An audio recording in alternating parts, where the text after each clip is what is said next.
Yeah, well, it's the same machine that, has always wanted to kill every populist president that we've ever had. And I am excited about, not only is, RFK a former Democrat, and I think Elon is, but, Donald Trump is a former Democrat. And so I think that Exactly. there's this big tent Republican Party that's being established. Tulsi Gabbard. I love Tulsi Gabbard. People Yes. are realizing that there is not room for dissent in the Democratic Party. That is the party where opposition is silenced and you have to conform or get out. And I noticed this in 2016 with the way that they treated Bernie. In 2020, the way that they did it again, and they shut down the other populist candidates and like Tulsi and Andrew Yang. They don't want the people activated and to have a voice, which is why they've gone three straight primaries without having a real primary.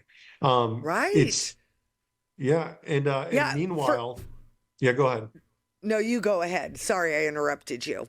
No, you're good. You brought up BRICS, and I think that that's Yeah. one of the biggest things that we need to be watching because that's an economic alliance that includes 4.5 billion people, and it's growing, versus the Yes. NATO alliance, which is a military alliance, which has 850 million people. And you can make an argument for NATO having had its best days in the sun already, and because there are countries that are our military allies that are joining economic alliances with people that used to be or are current enemies.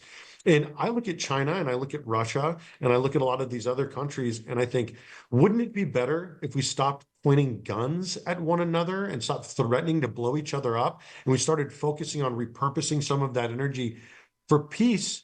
Because, President Reagan had this incredible program that he had fostered. And it came up with by an MIT physicist, and it was called megatons to megawatts. Have you heard about this program? No, tell me. So in 1992, during the fall of the Soviet Union, well, this was the actual date that it started, this program started. And what they did was they took 20,000 Russian nuclear warheads and they sold them to the United States of America for $17 billion.